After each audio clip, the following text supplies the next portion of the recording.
Good day guys and welcome to another episode of Riding in Tandem.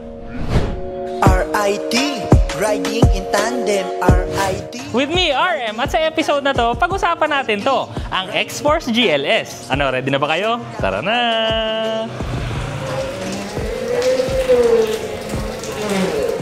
Pasalamat muna tayo sa sponsor ng ating video, ang Attosport.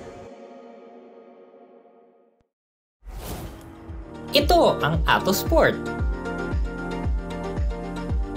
the world's most innovative mobility scooter.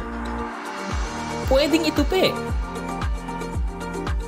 pwedeng hilahin, pwedeng paghiwalayin.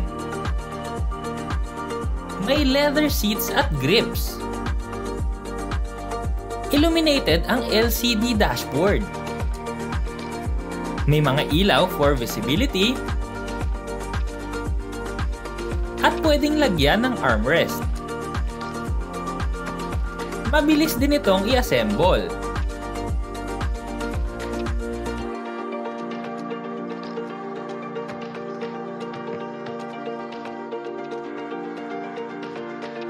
May maximum speed na 10 km/h. Shock absorbing at flat free ang gulong. Mataas ang ground clearance. Naka-disc brakes. Pwede rin itong dalhin for land, sea, and air travel.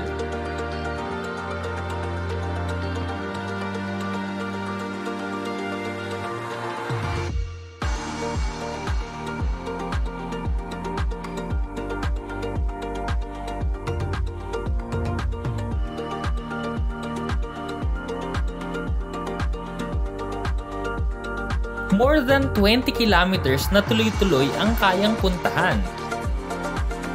Engineered with flair, designed with passion for performance. Be active, be free, be yourself. Attosport, moving life.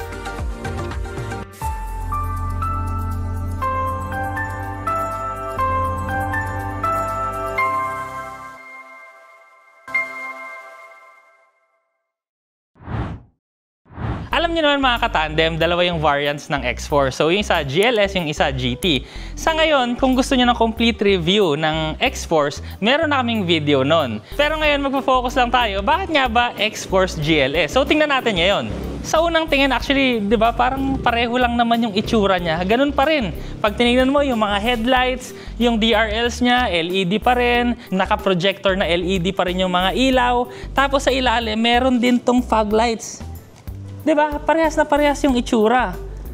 Tingnan naman natin sa sides. Usually, diba, yung mga top of the line, yun yung mga nakatuto na kulay. Pero in this case, black yung ibabaw, body color white. Ito pa, yung gulong 18-inch na rims. O, diba, entry level to 18-inch rims. Sa likod, tingnan mo meron siyang shark fin antenna, meron siyang third brake light, defogger, wiper, reverse camera, yung mga ilaw, LEDs pa rin. So, entry level ba talaga to? Alam niyo mga katandem, sa pagbili kasi ng sasakyan, sa totoo lang yung mga accessories kasi, hindi yan yung main na dapat tinitignan mo pag bumili ka ng sasakyan. So, ano kasi, yung mga accessories kasi, sa totoo lang, pwede ka naman magdagdag niyan, sa totoo lang. Pero ang importante kasi, kung gaano kalaki yung sasakyan, kung gaano kataas yung sasakyan, kasi depende yan kung saan mo gagamitin, kung ano yung makina ng sasakyan, para malaman mo kung gaano kabilis ba yung sasakyan, gaano ka bagal ba yung sasakyan, o gaano ba katipid yung sasakyan.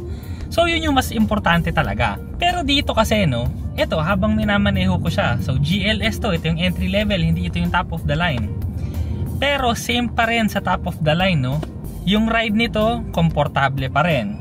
Yung steering wheel nito, napakalambot pa rin, pwede sa city, responsive pa rin kahit nasa highway siya. Ang makina nito, 1.5 liter, oo, parehas to ng expander, pero dahil sa transmission nito, medyo kakaiba yung feel talaga. Mas ramdam mo yung power lalo na pag high speeds.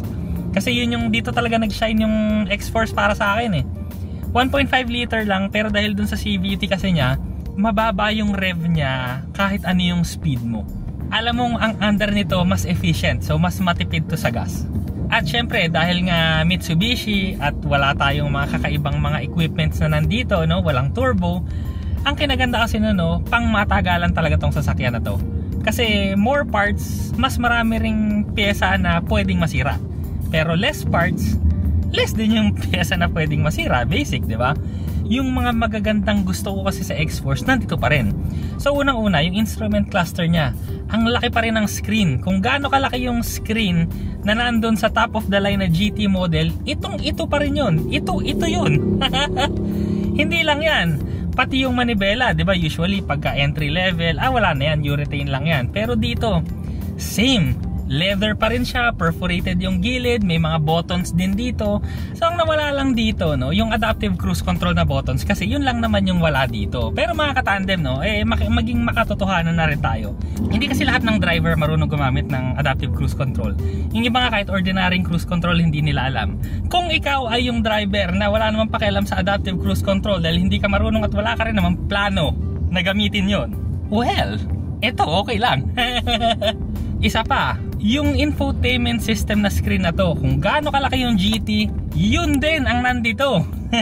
Ang infotainment system, meron na rin siyang Android Auto, Apple CarPlay, kagaya nga nung top of the line, pati yung size pareho, pati yung tunog pareho. Bakit? Kasi ayan pa rin yung Yamaha na speakers. Kung ano yung speaker na pagkaganda-ganda nung top of the line, dito, siya rin. Kaso yun lang napapansin ko dito, no? Kasi sobrang tirik na tirik kasi yung araw. So alam mo yun, malamig yung buga ng aircon, pero talagang mainit yung araw. Kaya kung ako sa inyo, pag bumili kayo ng sasakyan, automatic, i-Ceramax Nano ceramic film nyo na. Para hindi nyo nararamdaman to, yung sakit sa balat na yan. Details nandito sa baba. So tuloy na natin yung storya. Sa transmission, engine same. Transmission same, CVT. Ang nawawala lang dito sa loob, sa totoo lang, yung wireless charging. Pero may wire naman pwede ka naman mag-wire. Sa itsura naman, syempre merong pinagkaiba, no? Kasi iba yung tela na gamit dun sa dashboard ng GT. Pero hindi rin naman kasi lahat gusto ng ganong kulay, ganong design, no? Dito kasi yung bandang gitna nito, leather. Ito na nyo? Leather yung dashboard. Tapos gray yung design. So mas simple yung design dito, mas classic kasi nga black. So depende na rin sa inyo, ano ba mas gusto nyo? Yung itsura ba ng top of the line? O itong itsura na mas plain yung itsura pero high end pa rin naman yung dating. Tsaka pag hinawakan mo, syempre leather to So syempre iba yung iba yung tactile feeling talaga pag leather. Pati nga yung center armrest, leather pa rin yan. So ang naiba lang dito, yung upuan. So yung upuan kasi hindi na yung leather. Pero alam nyo, meron pa ring driver na mas preferred nila yung cloth na upuan. Pero in case na gusto mo talaga ng leather, no, pwede ka naman magpalagay ng leather seats. Pag upo mo naman dun sa second row, andyan pa rin yung dalawang USB, no, isang Type-C tsaka isang Type-A na para sa cellphone mo. Nandyan pa rin yung dalawang aircon vents, no, para hindi mainitan yung mga pasahero sa likod. Andyan pa rin yung 60/40 folding. Nandyan pa rin yung dalawang cup holder dun sa center armrest. Andyan pa rin yung ISOFIX tethers. Same pa rin. Sa cargo area naman, kung gaano kalaki yung cargo area ng GT, ganun pa rin siya. Yung flexible na natatanggal na cargo cover, nandyan pa rin siya. Yung nasa loob na donut na spare tire, nandun pa rin. So basically, no, konting-konti lang talaga yung pinagkaiba sa GT. So mag-iisip ka talaga ngayon, GT ba o GLS ba? Kayo pa rin ang makakasagot niyan.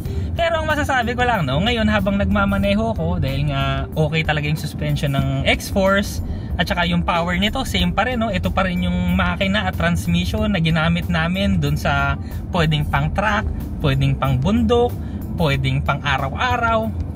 Tapos matipid pa rin siya. Ito pa rin yun. Actually, pati nga yung drive modes, no, nakakapagtaka. Pati yung drive modes mismo, meron pa rin to. So ito pa rin yung normal, wet, gravel, mud na akala ko sa top of the line lang. So ilagay ko na nga ulit sa normal. Andito pa rin pala. Maraming salamat pala sa isa pang sponsor ng ating video ngayon, ang Steam and Brew, ang pinakamasarap na kape sa Dasmariñas. So try nyo rin pag may time kayo. Hindi to review, ha. Pakita lang natin sa inyo kung ano yung GLS.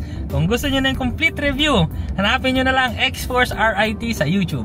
Para sa akin, kung naghahanap ka ng pang araw-araw, daily, na komportable lang, na maluwag, na kumpleto pa rin yung tech kahit entry level. Actually maganda talaga tong X-Force. Kung ako sa inyo, pumunta na lang kayo sa pinakamalapit na Mitsubishi sa inyo at i-test drive nyo. Maraming salamat sa panonood. Sana nag-enjoy kayo sa video na to. Next video na!